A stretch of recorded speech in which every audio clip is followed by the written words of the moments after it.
اب آپ کے سامنے حافظ ارشد صاحب جو ہے خطاب پیش کریں گے، اس کے بعد سجاد مولانا کا خطاب ہوگا۔ آپ لوگوں سے گزارش ہے کہ وہ وقت سماعت فرمائیں۔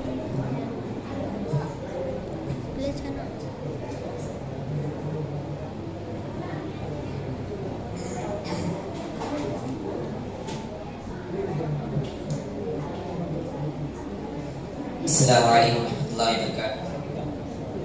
الحمد للہ رب العالمین والصلاة والسلام علی سید المرسلین وعلی آلہ وصحبہ اجمعین، اما بعد فاعوذ باللہ من الشیطان الرجیم، بسم اللہ الرحمن الرحیم۔ قال اللہ تبارک وتعالی فی القرآن المجید والفرقان الحمید، وقضى ربك ألا تعبدوا إلا إياه وبالوالدين إحسانا إما يبلغن عندك الكبر أحدهما أو كلاهما فلا تقل لهما اف ولا تنهرهما وقل لهما قولا کریما۔ محترم حضرات اور خواتین اسلام، اختصار کے ساتھ والدین کا اسلام میں کیا مقام و مرتبہ ہے، اس موضوع پر چند باتیں میں آپ لوگوں کے سامنے بڑی اختصار کے ساتھ بیان کرنے کی کوشش کروں گا۔ دعا ہے اللہ تعالیٰ سے کہ اللہ تعالیٰ صحیح بات کہنے کی اور آپ تمام کو حق بات سننے کی توفیق عطا فرمائے، آمین۔ محترم حضرات، اسلام کے اندر والدین کا بہت بڑا مقام و مرتبہ ہے۔ اللہ اور اس کے رسول صلی اللہ علیہ وسلم کے بعد کسی کا مقام و مرتبہ آتا ہے تو والدین کا مرتبہ آتا ہے۔ اسی لیے قرآن کریم کے اندر اللہ رب العالمین نے جہاں جہاں پر بھی اللہ تعالی نے اپنی عبادت کا ذکر کیا ہے، وہیں پر اللہ رب العالمین نے والدین کے ساتھ حسن سلوک کی تاکید کیا ہے۔ جیسا کہ اللہ رب العالمین کہتا ہے وَاعْبُدُوا اللَّهَ وَلَا تُشْرِكُوا بِهِ شَيْئًا وَبِالْوَالِدَيْنِ إِحْسَانًا۔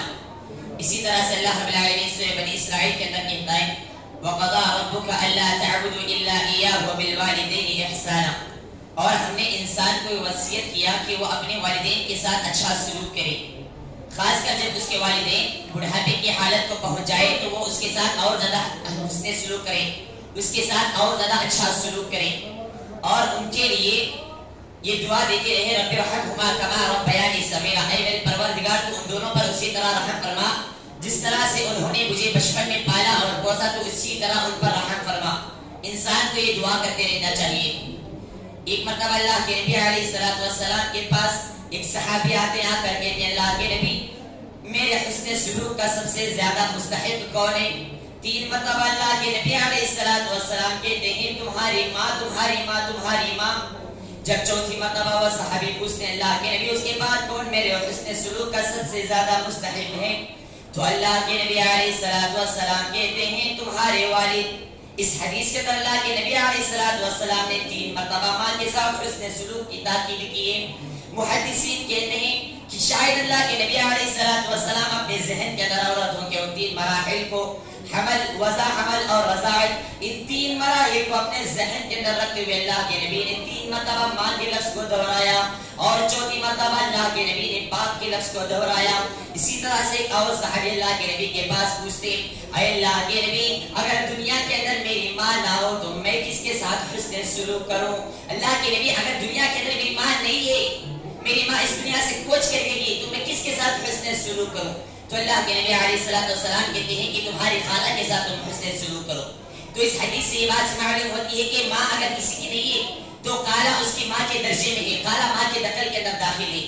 اسی طرح سے ایک اور صحابی اللہ کے نبی علیہ السلام کے پاس آتے ہیں، حضرت جابر رضی اللہ تعالیٰ عنہ اللہ کے نبی کے پاس آتے ہیں، آ کر جہاد میں جانے کی اجازت طلب کرتے ہیں۔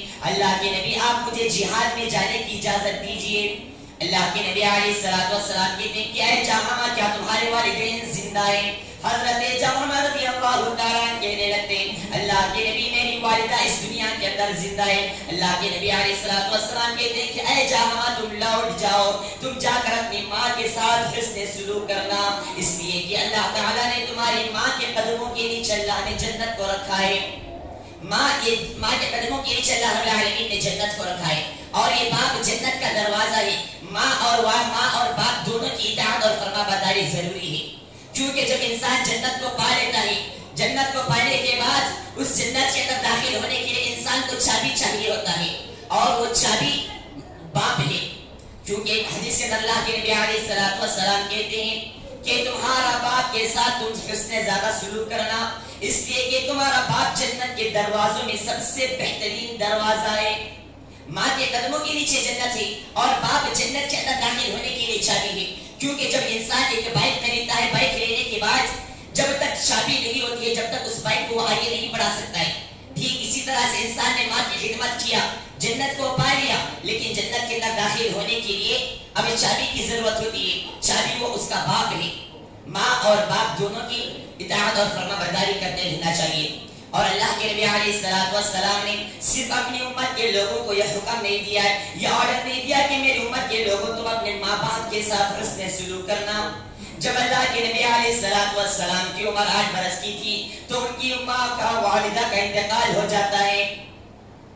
ماں کا انتقال ہونے کے باوجود بھی اللہ کے نبی علیہ السلام نے اپنی ماں کے احسان عظیم کو اللہ کے نبی نے نہیں بھولایا.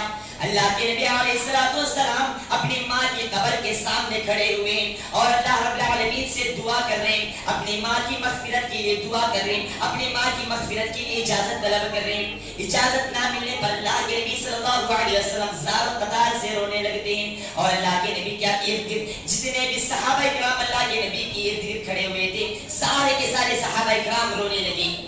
تو اللہ کے نبی علیہ السلام نے اپنی امت کو صرف یہ نہیں کہا کہ میری امت کے لوگوں تم اپنے ماں باپ کے ساتھ حسن سلوک کرنا، بلکہ اللہ کے نبی صلی اللہ علیہ وسلم نے ایک آئیڈیل بنا کر، اللہ کے نبی صلی اللہ علیہ وسلم نے ایک نمونے کی شکل میں اللہ کے نبی صلی اللہ علیہ وسلم نے اپنی امت کے لوگوں کو اللہ کے نبی نے ایک آئیڈیل بتلا دیا ہے. اسی طرح سے اور واقعہ، اگر کوئی انسان والدین کی نافرمانی کرتے ہیں تو ان کے لیے دنیا کے اندر اللہ رب العالمین عذاب دے دیتا ہے. دنیا کے اندر اللہ رب العالمین والدین کے نافرمان کو اللہ رب العالمین دنیا کے اندر عذاب دے دیتا ہے. سب سے بہت بڑے مفسر امام زمخشری رحمہ اللہ، ایک مرتبہ وہ چڑیا کو لاتے، چڑیا کو لا کر کھیل رہے ہوتے، چڑیا کے ساتھ کھیل رہے ہوتے تو وہ چڑیا کا پیر توڑ دیتے. کھیلتے کھیلتے چھوٹے بچے تھے، ابھی معلوم نہیں کہ ایک چڑیا کا پیر کو توڑ دیتے. جب ان کی ماں دیکھتی ہے تو دیکھ کر کہتی ہے کہ تم نے جس طرح سے اس چڑیا کے پیر کو توڑا ہے، اللہ تعالیٰ تمہارے پیر کو توڑ دے. اللہ تعالیٰ تمہیں اپائش بنا دے. ماں کی زبان سے نکلی بدوا تھی. وہ سب سے بڑے محدث وقت کے سب سے بڑے محدث امام زمخشری رحمہ اللہ، ان کا جو ہے پیر ٹوٹ جاتا ہے. اسی طرح سے آپ کو واقعہ بار بار آپ نے سنا ہوگا حضرت جریج کا. ماں آ کر کہتی ہے، نفل نماز میں کھڑے، ماں آ کر بلا رہی ہے لیکن وہ جواب نہیں دیتی. دوسرے دن تیسرے دن میں ماں آ کر بلاتی ہے لیکن جواب نہ ملنے پر ماں بس اتنا جملہ کہہ کر جاتی ہے کہ اے جریج، تیرا انتقال اس وقت تک نہ ہو جب تک کہ تو ایک بدکار عورت کا چہرہ نہیں دیکھ لیتا. اس وقت تیرا انتقال نہ ہو، اس وقت تک تو اس دنیا سے کوش نہ کر جائے. ماں کی بدوا تھی. حضرت جریج جس عبادت خانے کے اندر عبادت کیا کرتی تھی، اسی کے پاس میں ایک بدکار عورت رہا کرتی تھی. وہ بدکار عورت ایک چرواہے کے پاس جاتی ہے، جا کر اپنی حاجت کو پورا کرنے کے بعد لوگوں کے پاس آتی ہے، آ کر کہتی ہے کہ دیکھو یہ جریج کا بچہ ہے، جریج نے میرے ساتھ بدکاری کیا ہے. چنانچہ بنی اسرائیل کے سارے لوگ جاتے ہیں اور حضرت جریج کے بت خانے کو توڑ دیتے ہیں اور کہتے ہیں کہ اے جریج، تم نے کس طرح کی بدکاری کی ہے، تمہیں ہم سے امید نہیں تھی، تمہارے سے ہمیں یہ امید نہیں تھی. حضرت جریج کہتے ہیں کہ لوگوں آخر کیا معاملہ ہے، کیا ماجرا ہے؟ تو حضرت جریج سے لوگ کہنے لگتے ہیں کہ تم نے اس عورت کے ساتھ بدکاری کیا ہے اور وہ عورت کہہ رہی کہ یہ بچہ تمہارا ہے. حضرت جریج کہتے ہیں کہ مجھے 2 رکعت نماز پڑھنے کی مہلت دے دو. چنانچہ وہ 2 رکعت نماز پڑھنے کے بعد اس بچے کے پیٹ پر ہاتھ رکھتے ہیں اور کہتے ہیں کہ اے بچے بتا تیرا باپ کون ہے؟ وہ بچہ کہنے لگتا ہے کہ میرا باپ فلاں چرواہا ہے. بس ماں کی بدوا تھی. واقعے کے اندر پوائنٹ کی بات یہ ہے کہ ماں نے صرف اتنا کہہ دیا کہ اے جریج، تیرا انتقال اس وقت تک نہ ہو جب تک کہ تو ایک بدکار عورت کا چہرہ نہیں دیکھ لیتا، اس وقت تک تیرا انتقال نہ ہو. تو اس حدیث سے ایک مسئلہ یہ بھی ثابت ہوتا ہے کہ اگر کوئی انسان نفل نماز کے اندر کھڑا ہوا ہے، اس کے والدین اس کو آواز دے رہے تو اس وقت نفل نماز کو چھوڑ کر پہلے اپنے والدین کی بات کو ماننا چاہیے.